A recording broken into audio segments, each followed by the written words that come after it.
Hello everyone, आप सभी का हमारे यूट्यूब चैनल में स्वागत है। आज की इस वीडियो लेक्चर में हम क्लास 9th में एनसीईआरटी चैप्टर नंबर 2 बहुपद प्रश्नावली 2.1 के बारे में यहाँ पे हम इसको सॉल्व करेंगे। तो चैप्टर में आगे बढ़ने से पहले सबसे पहले हम ये जान लेते हैं कि बहुपद क्या होता है। तो जो बहुपद होता है इसको इंग्लिश में पॉलिनोमियल्स बोलते हैं। तो बहुपद की परिभाषा, सबसे पहले बहुपद क्या होता है। बहुपद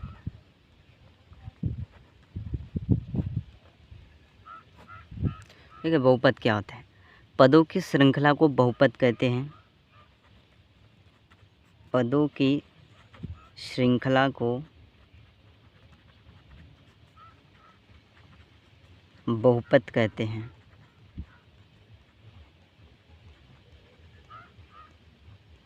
ये होता है बहुपद का डेफिनेशन। अब पद क्या होता है, देखिए जो पद होता है वो दो टाइप से होता है। एक होता है चर पद और दूसरा होता है अचर पद। चर पद में हमारा क्या आता है, X Y Z A to Z करके जो होता है ये हमारा चर पद में आता है, ठीक है। और अचर पद में क्या होता है, जैसे 1 2 और 0.3 रूट में, यानी इसमें सिर्फ नंबर के बारे में बात होती है। ये हमारा अचर पद होता है। इन्हीं के श्रृंखला को बहुपद बोलते हैं। इसको इस तरह से भी हम बोल सकते हैं, बहुपद का डिफिनेशन जैसे ही हो जाएगा, कोई भी दिया गया व्यंजन होगा, ठीक है। बहुपद कोई भी दिया गया व्यंजन होगा, कोई भी दिया गया व्यंजन होगा, बहुपद कहलाता है, ठीक है। कोई भी दिया गया व्यंजन होगा तो बहुपद कहलाता है।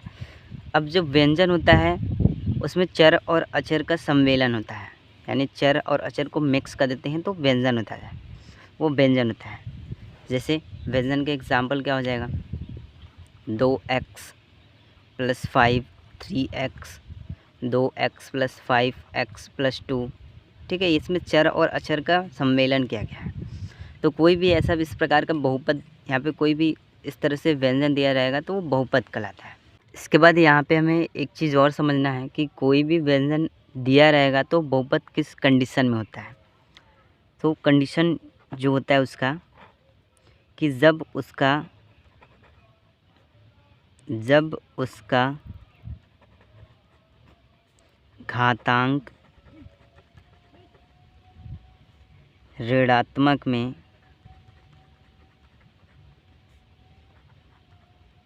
न हो, ऋणात्मक में न हो, तथा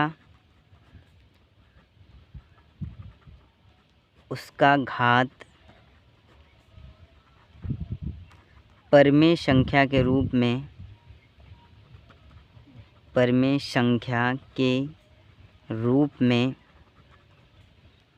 न हो,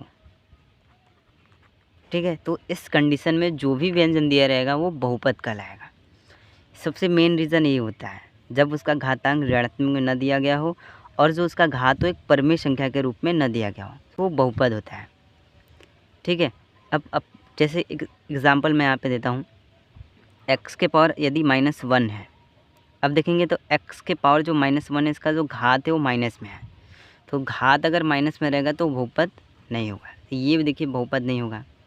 दूसरा, जैसे अंडर रूट में अगर हम x लिखते हैं तो ये भी बहुपद नहीं होगा, क्योंकि x के पावर अंडर रूट को बाहर करने के लिए 1/2 लिखा जाता है। और जो मैंने बताया कि यहाँ पे जो घात होता है वो बट्टे में नहीं होना चाहिए, यानी परमेय संख्या के रूप का नहीं होना चाहिए। तो ये भी क्या हो जाएगा, बहुपद नहीं होगा। तो ये कंडीशन है बहुपद नहीं होने का। अब इसके बाद यहाँ पे हम ये जान लेते हैं कि बहुपद कितने प्रकार के होते हैं। तो बहुपद के प्रकार,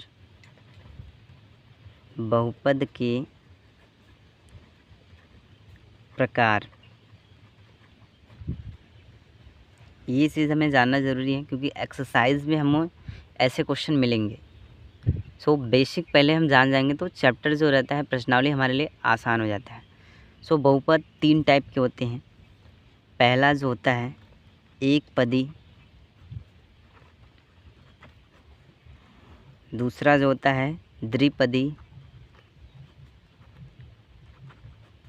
और तीसरा होता है त्रिपदी।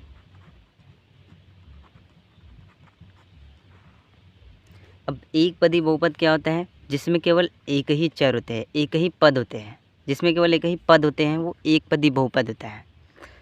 जैसे एक्स स्क्वायर, ठीक है, या ए एक्स हो गया, या 5x हो गया।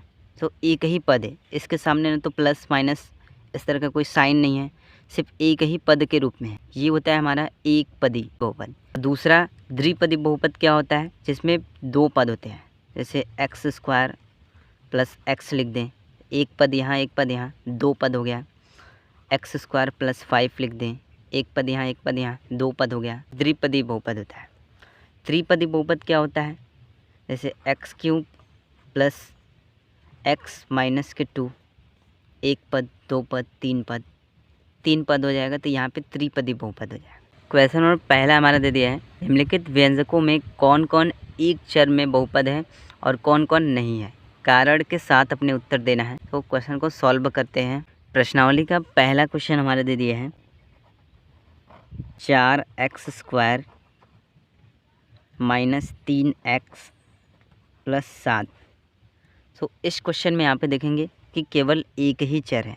चर एक ही चर का मतलब सिर्फ एक्स एक्स होना चाहिए। जैसे यहाँ पे देखिए एक्स है, ठीक है, एक ही चर है। तो चरों की संख्या सिर्फ एक है।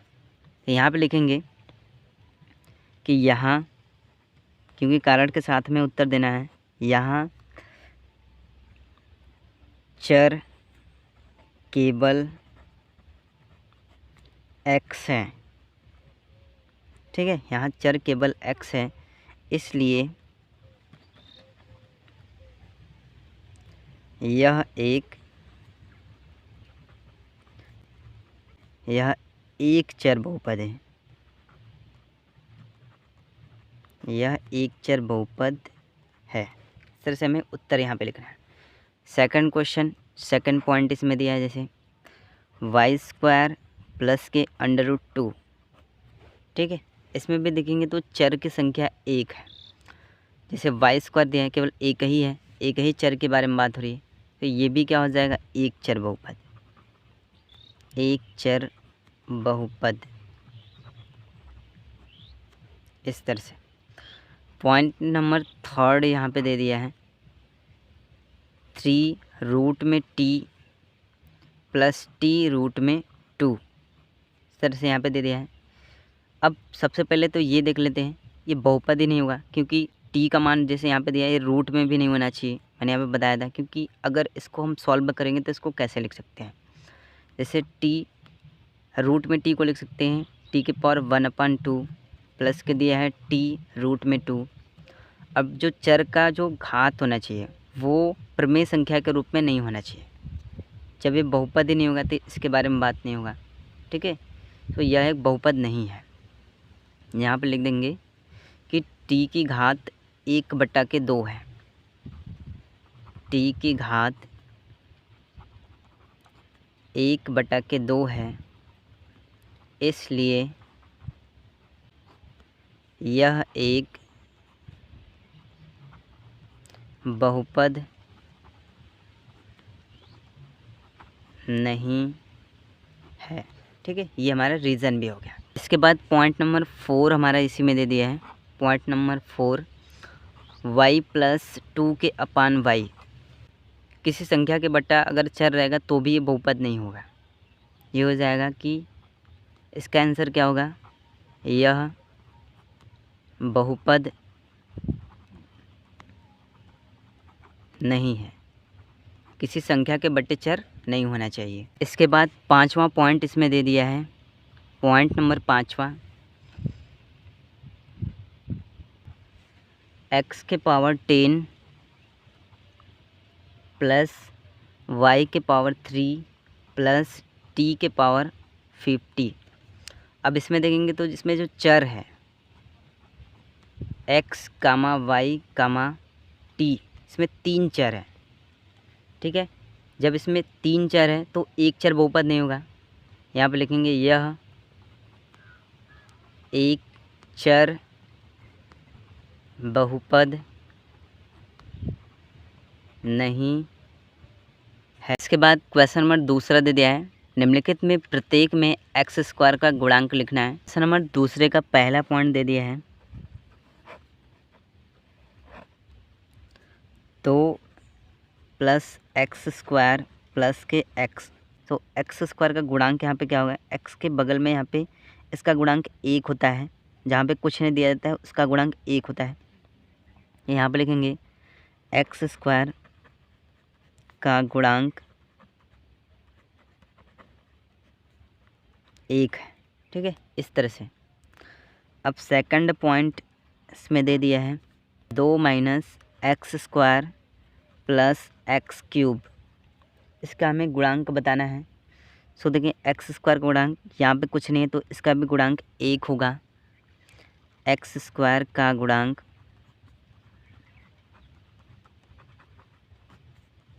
1, तरह से इसको आंसर हो जाएगा। इसके बाद थर्ड पॉइंट इसमें दे दिया है,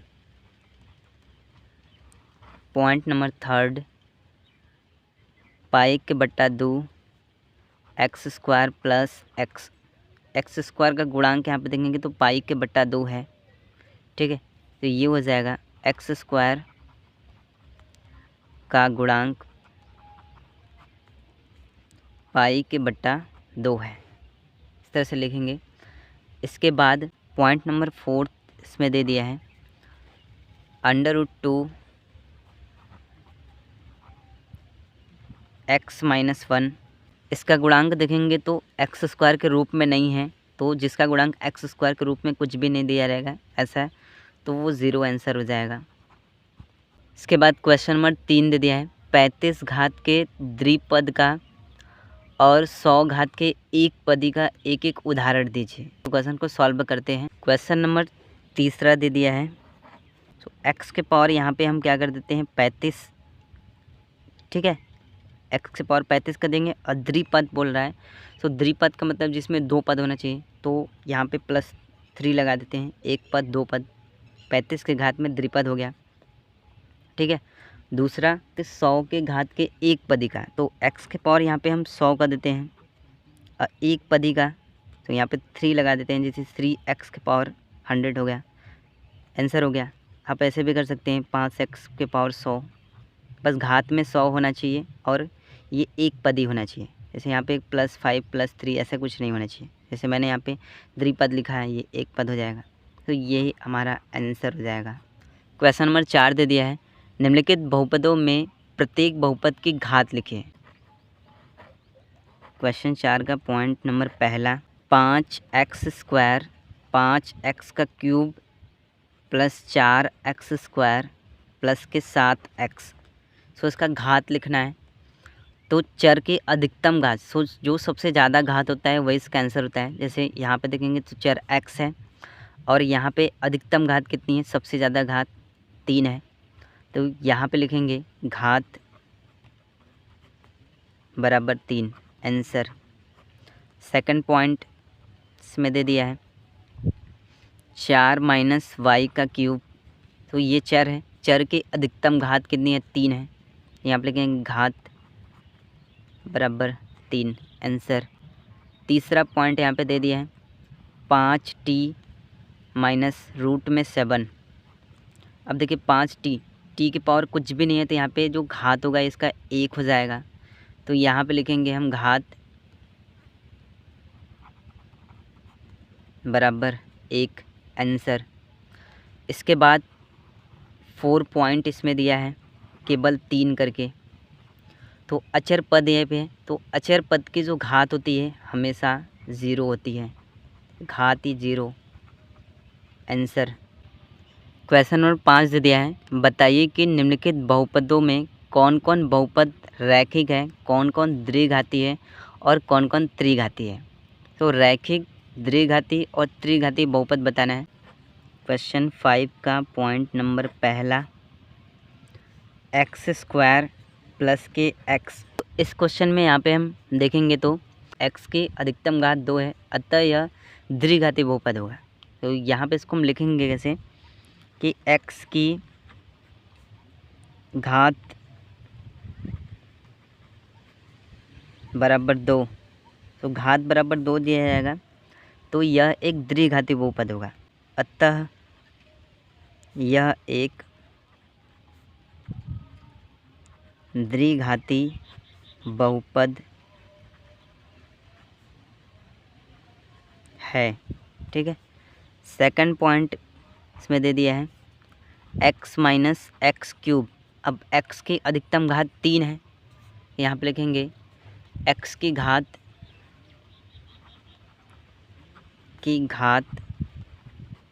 बराबर 3, त्रिघात बहुपद हो जाएगा। जनरली कि हमें घात नहीं बताना है, मैं यहाँ पे ऐसे बता के बता रहा हूँ। इसको डायरेक्ट हम लिख देंगे त्रिघाती बहुपद। ठीक है, त्रिघाती बहुपद। अब थर्ड पॉइंट इसमें दे दिया है, point number third, y plus Y square plus 4, x की अधिकतम घात कितनी है 2। जब घात 2 रहेगा तो क्या हो जाएगा, द्विघाती बहुपद हो जाएगा। तो यहाँ पे लिखेंगे द्विघाती बहुपद, आंसर। ठीक है, 4 वाला पॉइंट दे दिया है, पॉइंट नंबर 4, 1 प्लस एक्स। तो x के पावर यहाँ पे क्या है 1 है, यानी x की अधिकतम घात 1 है। तो जब x की घात 1 रहती है तो उसे हम रैखिक बोलते हैं। तो यहाँ पे लिखेंगे x की घात 1 है, इसलिए रैखिक है। ठीक है, इसलिए रैखिक है, ये रैखिक हो जाएगा। पांचवा पॉइंट इसमें दे दिया है, पॉइंट नंबर 5वां, 3t। x की अधिकतम घात क्या है 1 है, क्योंकि पावर इसके 1 होगा। सो ये क्या हो जाएगा, रैखिक हो जाएगा, रैखिक। इसके बाद छठवां पॉइंट यहाँ पे दे दिया है, पॉइंट नंबर 6, r के स्क्वायर। तो r एक चर है, चर की अधिकतम घात 2 है, 2 रहेगा तो क्या हो जाएगा, द्विघात बहुपद, घात 2 द्विघात बहुपद। ठीक है, अब 7वां पॉइंट इसमें दे दिया है, पॉइंट नंबर 7वां, 7x क्यूब। x की अधिकतम घात कितनी है 3 है, घात बराबर 3, ये हो जाएगा त्रिघात बहुपद,